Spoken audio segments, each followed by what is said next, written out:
Welcome back to Hardcast. Welcome to the Hardcast. What's up? It's Billy. It's very late. What time is it? It's 11:42. How's your day, Mike? Dude, I had a nice day. It was fun. What'd you play? Dude, I mostly just played EDH. Really? Did you do Tool on some Fools? No, I did terribly. Really? Yeah. Why?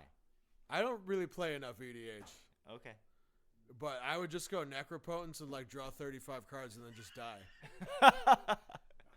I'll draw 35. All right. Okay. How much? You could never have enough EDH, dude. Yeah. I usually like to play kind of more, a little bit more chill EDH decks. Yeah. I mean, I do get a lot of shit for them being too powerful, but Yeah. it's not usually this aggressive and dialed in. Yeah. So I'm just not used to the thing. I think I need to just get some more reps. Word. Yeah. Drog Skull Reaver combo. The Augur of Agony's Drog Skull Reaver combo. I don't know what that is, but it sounds sick. What are you gonna do tomorrow? I'm just gonna keep playing EDH until I get good at it, dude. Really? It could be a while. It sounds like it's gonna be a while. I've had so much success with EDH, amongst our friends. Yeah. That was for the longest time. People were like, "How do we beat Coil? Yeah. How can we do it?" Yeah. And then Chris got me playing with these tournament grinder, super elite CEDH people. Yeah. And Could you hang with them? Yes, but it was very hard to connect and actually win. Yeah. But they all commended me on playing a lot of counter spells. They're like, "You're like the cop, dude. You are. You're the cop whisperer. Yeah, I can hang with them, but it's just not familiar territory.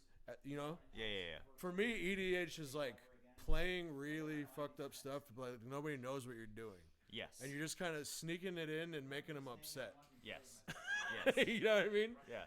It's not when you're making a card, a deck with 4 cards each. Yeah. And you're making a very, tuned work of art.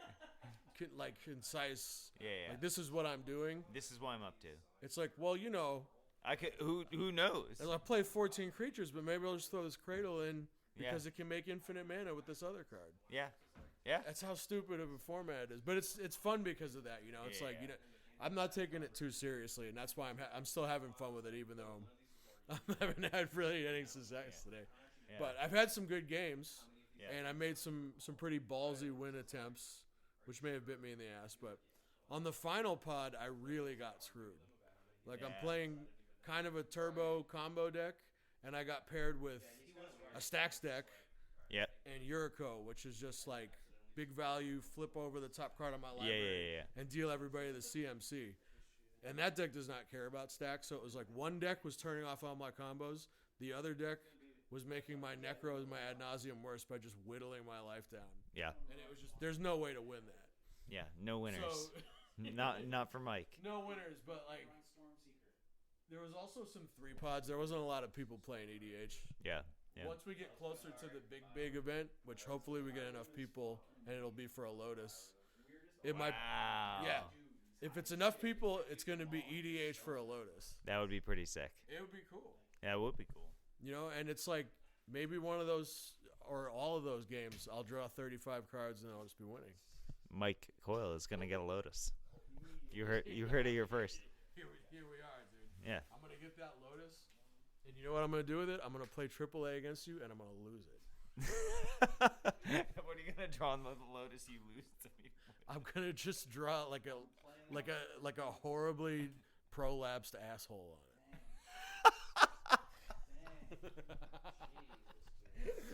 Okay. All right. Who's up? Who's next? Who's up? Bryce or Rob? Get in here. All right, I'm on my way. I'm just showing off my Horn of Greed. Horn of Greed. Horn of Greed bullshit. All right, I'm gonna have a seat. Rob. Hi, friend. Hi. Most of our listeners don't know you. Would you like to introduce yourself? Sure thing. I'm not sure what's pertinent, but my name is Rob, and yeah, no, really, I don't know what's important about me. My name is Rob, and I just try to make the world a better place. This is absolutely true. If you saw Rob in the pit, you would leave the pit. 100%. 100%. And if you saw him on the stage, you'd be in that pylon. Yeah, Rob is broad of shoulder, broad of bicep. Oh, come on. Yeah, Yeah, you're right. I am fucking swole as shit right now. Yeah. But he's a very gentle person, and he's very kind. I have this theory that big tough guys are very nice because nobody fucks with them. So they get to exist in a world that's very pleasant and nice. So they're always in a good mood because people are like, I'm not fucking with that guy. I'm not going to cut him off. What do you think? I think it's an interesting theory. I'm not convinced that it applies to me per se, since I am not a big tough guy. I'm way less big than I am tough, but I think, and nor am I in a really great mood a lot of the time. I'm kind of curmudgeonly and slightly acerbic. However, it's such a palate cleanser from Coyle. he's like, I just drew 35 cards. Yeah, I don't know. I suppose your theory has merit. Since people who are more physically sound and perhaps give off an aura of unfuckwithableness or whatever. Yeah. They tend to like not get messed with a lot, but I don't know. I suppose people who do have a certain robustness should also have a responsibility to other people. I don't mean like necessarily helping them move furniture, because fuck all that shit. Oh yo, can you help me move? Nah, dude, I'm gonna go play with Coyle and watch him draw 35 cards. Hell yeah. So you made it in last night?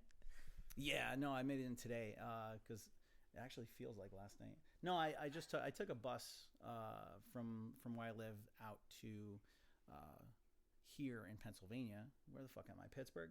Yeah. Yeah.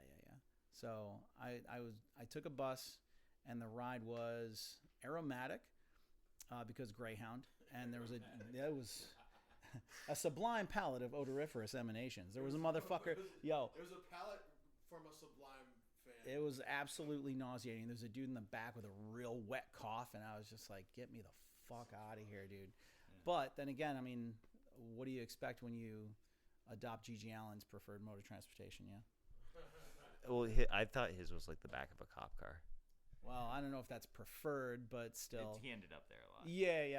He sure did. I mean, he wouldn't travel with the band. He would just take Greyhounds to the next show. I didn't know that about him. Yeah. I find him pretty distasteful. I get like what his contributions were to punk rock, but I just find his behavior so repugnant that I just like taking buses and being a weird like the only true monk of punk rock is cool, but the rest of him is like so awful. Yeah, no, I'm not convinced that he was all that great of a guy. The like romanticizing that degree of mental disorder. Yes, he was severely injured. He was, yeah. No, so Mr. Kevin Michael Allen, rest in power. There's something very entertaining from a distance about that degree of like sociopathic showmanship, but from a distance being the key term. Yeah. I mean, look at his last show, right? Stark naked, wearing an S&M collar. First 10 seconds of the song, the first guy he sees, he slugs right in the fucking mouth. First girl he sees, he runs up and just kisses her. I'm like, now that is an opener. Yeah. That is fucking wild. I'm paying attention. I'm paying attention from the back. Yes. I'm like, I am not that punk. I'm not that cool. I don't want to be like anywhere fucking near that guy. He's going to shit in his hand and throw it at somebody. I don't want no fucking part of that guy. I don't want anything to. So hang on. Let's get back to Eternal Weekend. All right. Let's move past the punk lore. All right. What'd you play today, and what are you excited to play tomorrow? So I'm trying my best to learn how to play Devourer combo. It's a new kind of obsession of mine, and I've invested a lot so far. And that was fun. I learned a lot. And, I try to get reps in where I can. And tomorrow I'm probably going to play some fucking dumbass exploration Horn of Greed trade routes jank it'll probably lose every game, but I'm going to have a fucking ball. All I want to do is just Time Warp? No, I don't own any, but huh? That's what it's all about. Yeah, I just want to like lose, but you're gonna have a ball.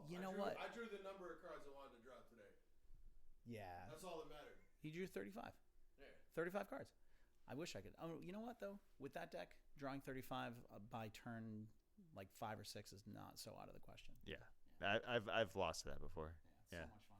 Yeah. And then Coyle says, if I'm gonna play Black Vice, I should play Land Destruction.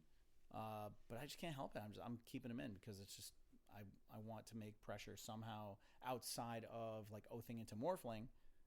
You know. How about you play an upheaval? You know what? You I mentioned should. that too. Yeah. I mentioned that. I'll get my hands on one tomorrow. I'll play like I think one is a. I think it's a good panic, but I think honestly, Doug, I think it might even be as good as 2. Yeah. Because that can be your kill. Oh yeah, I like it. You just give him like a 15 card hand, and then you just play a couple of those. Well, I also play Prosperity and then Stormseeker. Yeah. Which is fucking hilarious. I should get my hands on some like Multani. I have 2 with me. You can borrow them. Yes, dude. I will fucking windmill slam that big bitch. Like, here. And we both draw 15. Suck it, Trebek. Your mother's a whore, Trebek. And here's Multani. Deal with him. Your mother's a whore, Trebek. All right, Bryce.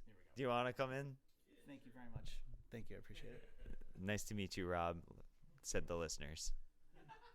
Said no one. Like, who the fuck was that guy? Bryce, how was your day? It was pretty good. Yeah. What'd you play? I played a little Psychotog today. I saw you and Mr. Andy Levine clutched in Wizardly Embrace. Let it be known we finished all 3 of our games How? because we play fast. You guys are both really, really good players. I don't know if I am. I learned something that makes me What'd you feel learn? better now. What'd you learn? So if you play your Psychotog and they go to dominate it, and you want to discard circular logic to counter it, they can stifle that. Yes, he mentioned that. He said The madness trigger, not the activated ability. Yeah. Psychotog. Yep. Which that's my punishment for not playing on Magic Online in the last 15 years. Or Yeah. whatever. That was a very impressive match. You two did go to turns. We did go to turns, but we did not unintentionally or intentionally. Yeah. Draw. Yeah. Who won? I think I did. You did. Yeah. The judge at one point, I think Andy was trying to intimate something to you about how the prize tickets work. I think he was trying to scoot the match along, and the judge at one point said do I need to step away for a second? Oh yeah, the judge was mad cool.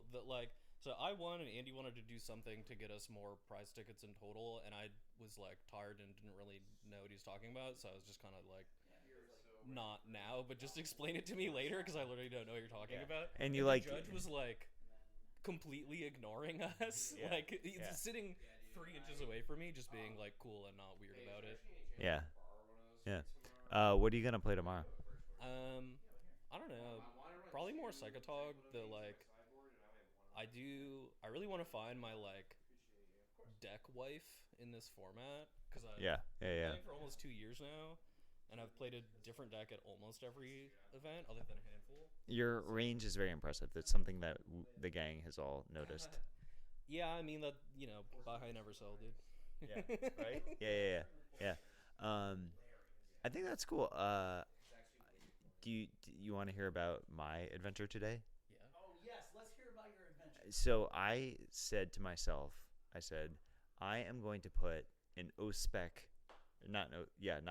quiet spec juke in Survival Terragun, which is already a juke. Nick said under his breath, how'd that one go?